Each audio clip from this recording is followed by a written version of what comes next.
Hey there everybody, welcome. So here's the thing, I realized I say hey everybody on every video. If you go check them all out, you'll see what I'm talking about. But my name's N107 and I'm here to tell you why you don't need the iPhone 12 Pro. And more than likely, the iPhone 12 is just the phone you actually need. So stick around, let's dive into it.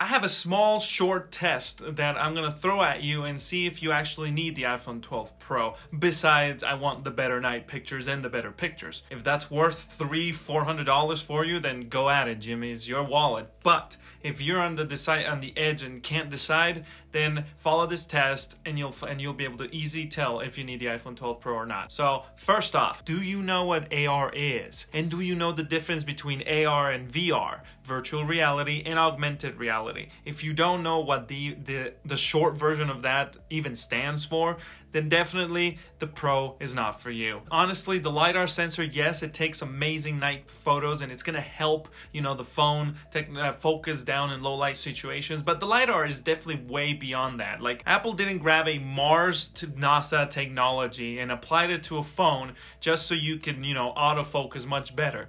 This LiDAR has much bigger implications than that. And I have a little bubble on top, and go check out that video as to why it's so important, even more so than 120 Hertz, which I blame Apple. Like, they didn't pull it off, they failed, I'm disappointed. I think it should have been there, but as I say on the other video, I would rather them wait, take a hit on their reputation and not be on the high end than give a half-assed effort, you know what I'm saying? Kind of like Apple.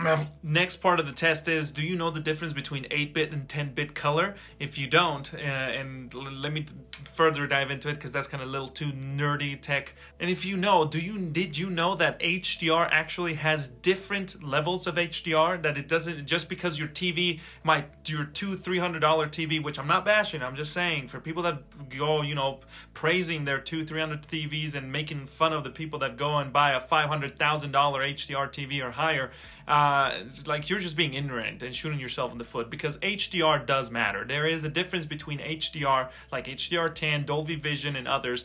It gets deeper.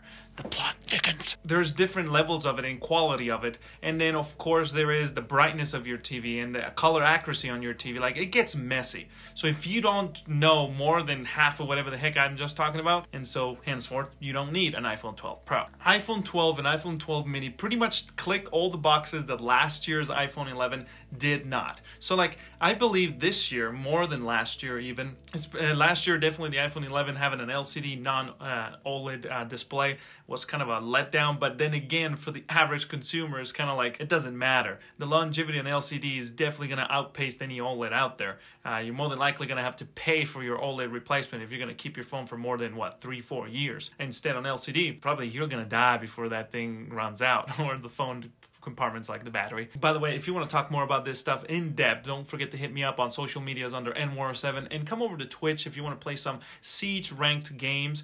We currently have 2 spots open. If you could come help us, I'd appreciate it. It's Twitch Monday, Wednesday, and Friday under N107. And just to get this stuff rolling, because the ball's been out, the dogs are out. Who let the dogs out?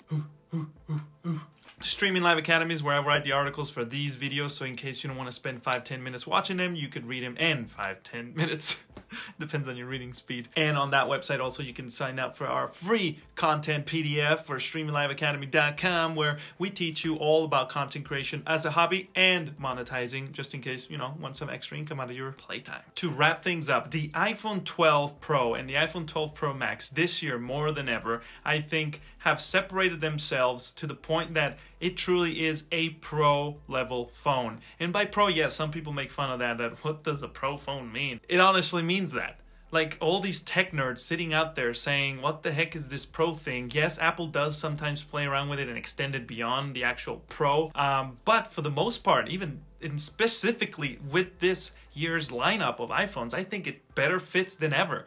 The iPhone 12 and the iPhone 12 mini, and then the iPhones below it, because they still sell the 11, the XR, and the iPhone SE, all those separate themselves to the point that that's for the average consumer. The average consumer has no need, other than they have the money, to buy an iPhone 12 Pro or 12 Pro Max. In my opinion, I personally want it. I can't afford it right now, but I want one because of the HDR shooting. I want my videos to be at the highest end that I can, and I do all my recording on my phone. If it weren't for the video game captures, which I do Xbox Game Pass Quest stuff every week and every month, so you can get free Xbox Game Pass Ultimate, especially coming out with the new consoles. You can get, you know, for free through the Microsoft Rewards program. Check out the bubble on the top and you'll be guided through there, so you can, you know, save $15 a month. But that's me pushing the camera to its limits. Do I need it? Definitely not. The iPhone 11 Pro Max, which is what I'm using right now, just covers all the bells and whistles. So whenever I get the extra income, yeah, heck, I'm gonna upgrade because I want that. But for most of my friends, I would say for them, the iPhone 12 is fine. Of course, if you have the cash, go at it, man. It's your money. You do whatever you want. But if we're talking about necessity and what is worth your money, I would say follow the guides that I gave you. And if you have any more questions, just let me know in the comment section below. And don't forget to hit the subscribe button with the bell activated and a like along the way so you get notified whenever I release new videos. And I'm N-War07, and that's my reasons why you don't need an iPhone 12 Pro. But I do.